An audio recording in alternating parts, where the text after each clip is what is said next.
Jambo jambo, jambo watoto wa Africa. This is Our Lead Africa, and today we are featuring Elani. Elani met in January 2008 at the Alliance Francaise in Nairobi. Elani's urban Afro sound is that of new, fresh, entertaining music with a funky African twist, mixing different African language lyrics backed up by a well-composed acoustic band, conveying a lot of musical emotion. Malenga wa kubadiliza unia, kama una masikio sikia, usije basi ukapuliza gunia, na wenye roho nyeupe. We met at the Alliance Francaise, 2008. We became friends, and I think because we shared a common passion for music, that is why we're still here together. And through Christ who strengthens us. Amen. Every single day. Aluta continue. Yeah. The band is made up of a trio comprised of Wamboi Ngugi, Brian Chweya and Maureen Kunga, who all have very beautiful and passionate voices that captivate you.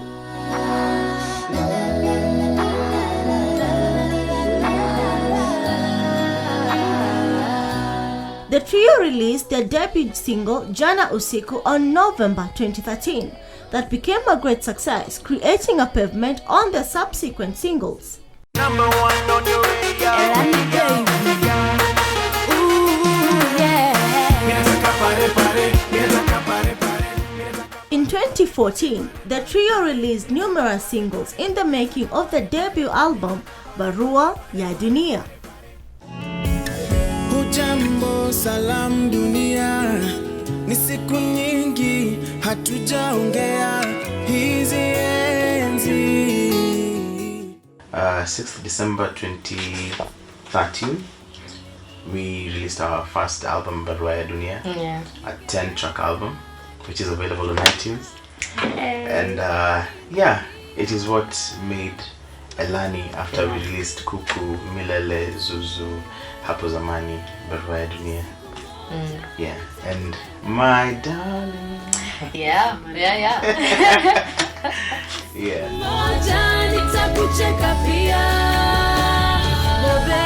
Maybe when we were just starting, I think maybe if we had a mentor, that would really have helped us, because a lot of things happened between, like Brian says, we met in we met in 2008, but our first release was 2013, and those 5 years were full of such challenges that only we had each other to push forward, but we were all going through it as well. If we stand at that point where an artist is paid every time they're played, which will definitely motivate them to do more songs and good songs there for them to get played, then we'll be in business. So I would say to honestly look into that area where it's very corrupt and stealing from the people that are making this beautiful art. Elani means light in Giriama. They say that they are seeking to be a light to the world through their music, and also to find internal light for themselves through their expression. Kuna watu hatari wenye mapenzi zenye sirikali. We get stories from different people that we meet in our lives, you know, from our friends, and sometimes we are touched by different stories that we read and just decide to write a song. So it's just life itself, life and its experiences that we learn and we live to learn every single day of our lives. Music for them is a platform to express, inform, and entertain. They reckon that if you have nothing to say, then it is best if you do not say it. I think our music stands for life, love, and responsibility. Yeah. That is what every song that we sing, if you really, really pay attention to every song that we sing, we are talking about life and looking at it from a positive place, love and every beautiful thing it brings, and responsibility.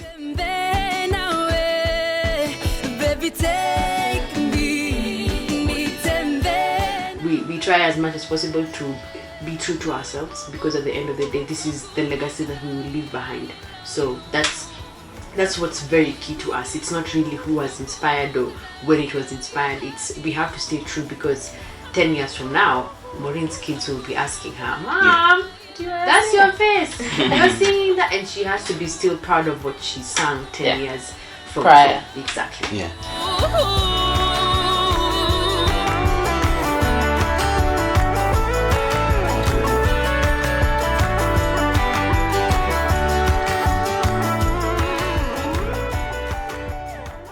Welcome to the show. This is I Lead Africa, where we raise the levels of leadership dialogues. We engage with African leaders, game changers, business mavens, and the gurus of personal development and productivity.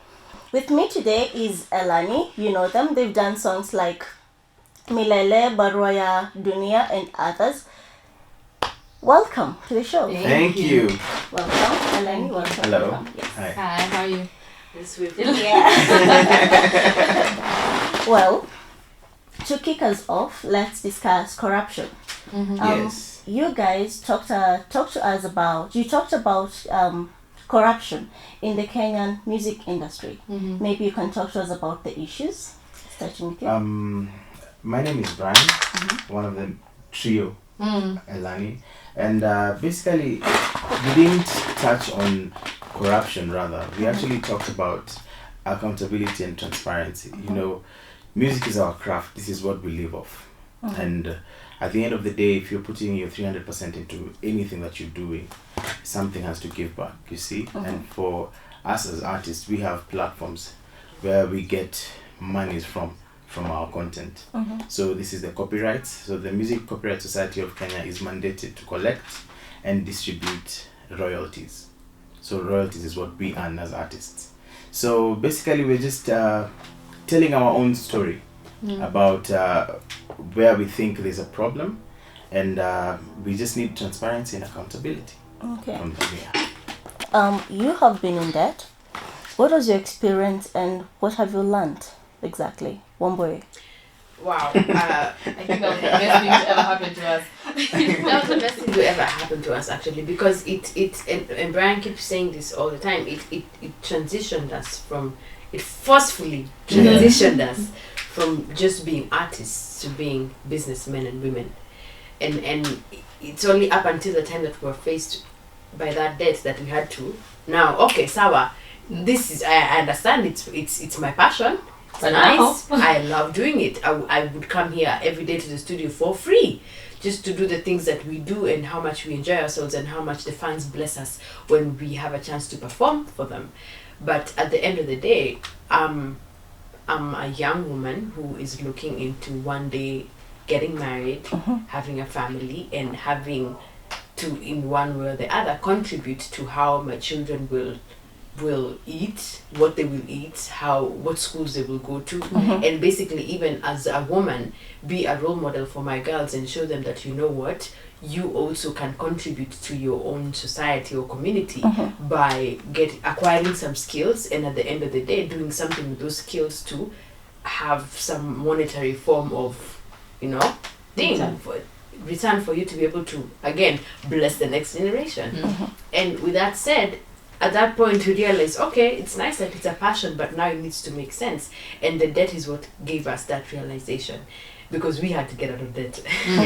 That was the reality we were facing at the time. And again, the thing is, in an industry that is upright, in an industry that is ideal and that is working the way it's supposed to be working, out of the 5 ways in which an artist can earn money, which is royalties, sales of albums, merchandise like t-shirts and caps, endorsements, ringtones, and what else? And performances. Those are the 5 ways an artist can earn money. Royalties are at the top of the triangle. That is the biggest honor. That's why in developed countries such as America, you'd hear people fighting over rights of a song. For example, the Marvin Gaye song, the one that caused such a big hula baloo about, this person, Pharrell covered the song and they didn't. Why? Because the rights of the song are very important, because you get paid every time you're played. So the more popular of a song you have, the more money you cash in, you know? So if and the thing is, in Kenya, music is consumed. local music is consumed. There are people who love particular artists. Mpaka is just crazy.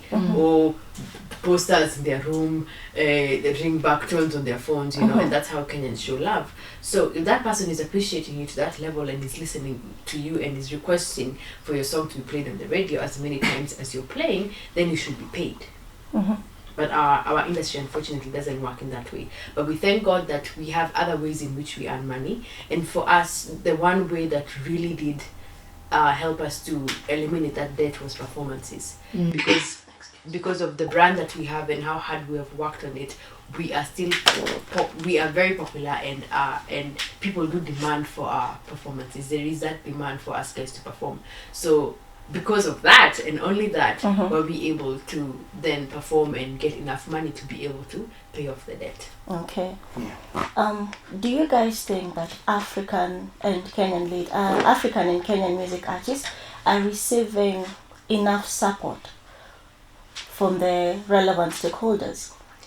I think what we have, the quickest answer to that people usually say is no. It's always been a big complaint that artists are not supported enough, but that's not particularly true.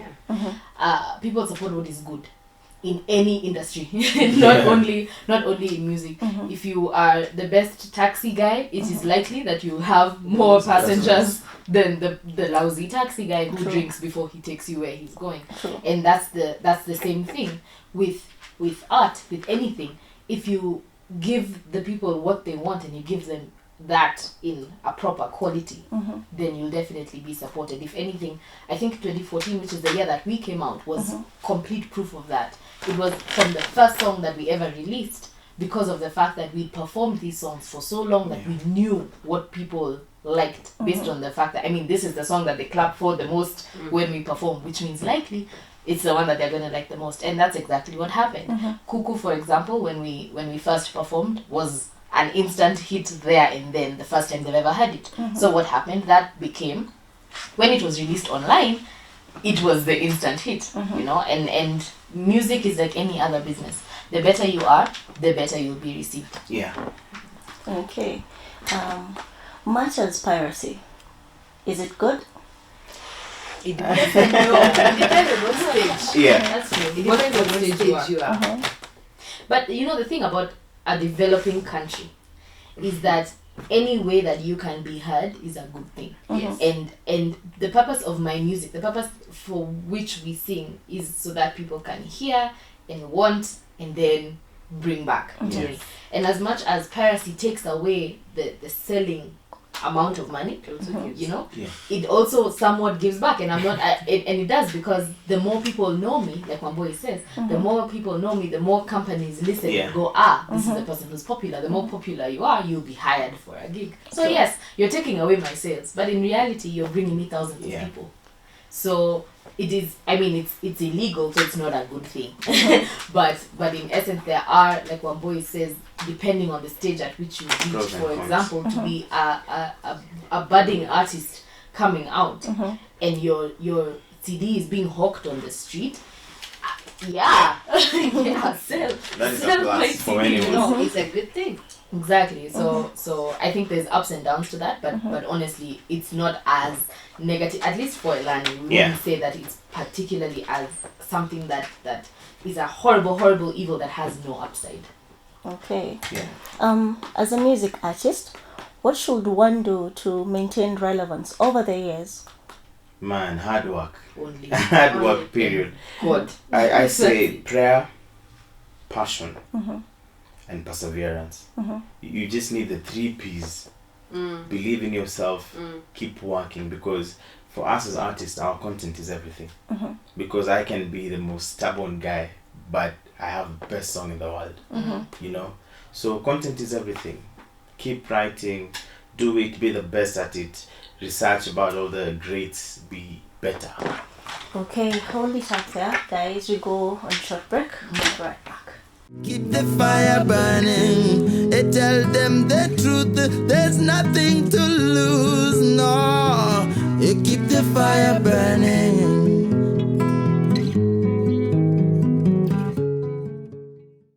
welcome back to the show. This is iLead Africa. I am with Elani and we are discussing music, anything music.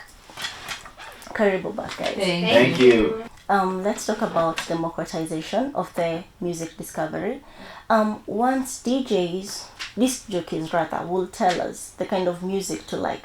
But now we discover it ourselves, or our friends rather discover it for us, and we share it around. How has this affected music marketing? The change that the internet brought did. It made the things that are on the radio are the things that people genuinely now want to hear. It's not up to a DJ to say, I like this song, so this is what I'm going to play. On the flip side, there was also the benefit of the fact that a DJ could introduce new things to the people much easier for you. But then there's also the challenge of back then when it was only up to the DJ. If a DJ doesn't like you for something that is completely non-musical, it doesn't matter, you're going to be blacklisted and you'll never be played. So what it's done now is opened up the market to everyone fighting, and the one who is good, which is very important. The music that is good is the music that's going to become number one. You know? No discrimination. Exactly. An upcoming artist. Or a big wig, it doesn't matter. Everyone, it's open, it's free for all. Yeah. Okay. Women are striving towards empowerment, particularly in Africa, in a world that is, pervading gender inequality. What is your role in advancing such empowerment? Wow. First, I think by virtue of it being a majority female there's that.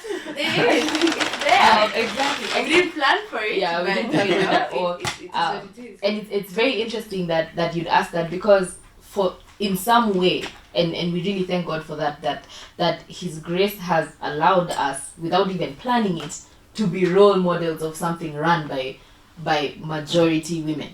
You know, because 2/3 of Elani is women, and and as much as we didn't expect that would be a thing that promotes women wanting to be in music, it has, and a lot of girls look up to Wamboy and myself. A lot of men look up to Brian and open up their minds to letting women be part of the decision making processes. You know, and I think in a little way that's something that we've done without thinking about it.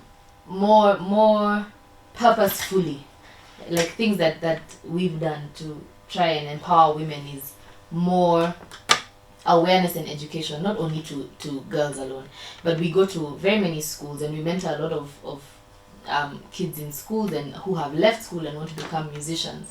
And what we advocate for is maybe not specifically woman empowerment, but working well with whoever it is that you're working with. And what that would do is, on a woman's side, she knows that she has to work with dignity, she has to work in a manner that, not to sexualize herself, not to try to use favors or back doors to try and get into things. And what it does also for men, what I've heard Brian say a lot of the time, even if he doesn't know it right now, what I've heard him say a lot of the time is, you have to be respectful, you have to have honor, you have to have, you have to work in a professional manner. And I think in some way, then we've managed to make it such that it's again a free for all. Women and men can do the same thing. We are just working together in the industry. I dream of the day when the world will get to how we think. Yes, Brian is a man and he is the man in the group and we respect him as a man. But he also respects that we have ideas and ideologies and opinions. And that's just the way it is. I really do hope that we get to see an Africa that thinks in that way, that walks in that way. Because I truly do believe that will inspire so many women to be great, because we have voices and we have ideas that can change the world, that can change our Africa to be seen in its light. Okay, just to add on to what they've said, it is so beautiful to see women pushing for positions of leadership even. You see, like right now, Hillary Clinton is running for presidency. So you can see times have changed, and for us as guys, we respect the women and gender equality is getting to the next level where it needs to be, you know, because you can see knowledge is power. I'm a lawyer, Maureen is a lawyer, you see. So it's such a beautiful thing to see our women stand up to be counted, and it is an African pride thing that keeps coming up. You see, like very many homes traditionally, a woman was not supposed to do anything. Your work was to just sit in the house, cook, do nothing, wait for the man to provide everything. But times have changed to the fact that women are living alone. Some are just you wake up in the morning, go to work, go back home, but you're in your own car, you buy your own food, you know. They are very, very independent, which is so beautiful to see that, because it pushes our generation to the next level, because that is where we need to be thinking, that is where we need to go. So if some of the people who don't think that way, then I'd say you're actually losing, especially us as guys. If we are not thinking that way, the equality level, then we are really losing out, because there's some women who have more brilliant ideas than some guys who are still here, you know. So yeah, we appreciate that, and for me it's beautiful to see any woman stand up to be counted, any woman pursuing their own dreams and career paths. It's beautiful, and I would always support that. Okay. As Elani, what social issues do you guys care most for or care about? We start with you. Yeah. I will talk about the recent one, you see, because we just removed our song called Sirudi. And Sirudi talks about a lot of problems that we go through socially, you know, domestic violence. There's physical assault, you know, which is profound. There's even rape, sexual rape, you know. And we believe in, to whom much is given, much is expected. True. Much is expected. So we want a society that thrives of beautiful things, not something that thrives of hurting other people, battering other women, you know. We shouldn't live that way. So we believe in standing up for our rights, pushing and bringing about change, which is very, very positive, that can change someone's life. So Sirudi is about just a woman who's been through a lot, and she says enough is enough. And as women, you should not shy away from saying, you know what, this is enough, I can't do this anymore, I am done. Because you are a human being. We have a constitution that protects the women. You see, it protects anyone. So you are human beings, and you're treated as equals. The constitution treats everyone as equals. So socially, that is, we want change. We are the youth. We want to see the change happen, because we are the future. And if we don't stand up to be counted and be part of the change, then nothing will change. True. Yeah. As a wind up, what do you attribute your success to? And give us a passing shot as well. We believe that the gift that we have is not for us to keep, but for us to share. And for as long as that is our goal, for some reason we have this force behind us that just helps us to push through, no matter how difficult it is, no matter, even if it's something as crazy as being millions of shillings in debt, and that time you have just stopped being a teenager and now you're in your 20s and you're like, I don't even have this amount in my bank account, but I need to pay someone this amount of money. You know, the money being stolen from us, albums being ripped right under our noses, and you know, just it's creative blocks. It's a lot. It's a lot that we have to do to be who we are. And as Brian has just said, to whom much is given, much is required. And there is no human being in their own strength, depending on themselves. There's no human being that can do what we have done if God is not with them. So yes, number one, hallelujah, Jesus. Praise him, hallelujah. Amen. Amen, sister. It's true. It's true. Actually, I think I'll just agree. Honestly, without God, none of these things would have been possible. And of course, we talk about persistence and diligence and and hard work and work ethic, but all those things also come from God. Because we are wearing exactly. It's everything. The mind that is able to write these lyrics that we write, the mind that is able to plan these concerts that we plan, the mind willing to wake up in the morning because we have a 5 a.m. interview or a 6 a.m. choreography class, all those things, the will to do that, all come from God. And yes, we are very hardworking people, but we're hardworking because He has shown us what our passion is. And without knowing what we are meant to do, because I genuinely believe that this is what we're meant to do. I was made for this purpose. This is I was made to use music to teach and to inspire and to help. And honestly, it's just, I'll just keep going back. It's God who has shown us what our path is and allowed us the strength to follow that path. For me, I'll just give advice. Every day that I wake up, I tell myself, I can do anything through Christ who strengthens me. So, with having that in my mind, every single day, every single moment that I wake up, it gives me drive to do anything that I can do anything, and I tell everyone, do it. If you want to build a car that flies, do it. Go ahead. It's your dream, chase it. Give your 300% and 300% will come back. But never forget the 3 P's: prayer, passion, perseverance. Because with the 3, recipe for success. That's the formula. Nothing less, hard work. But prayer, number 1. Okay. Thank you so much for you. joining us. Thank you for having us. It has been a pleasure. Thank you. We have come to the end of the show. This is iLead Africa and I have been with Elani. My name is Sarah Yunis. Until next time. Jambo, jambo, jambo watoto wa Afrika.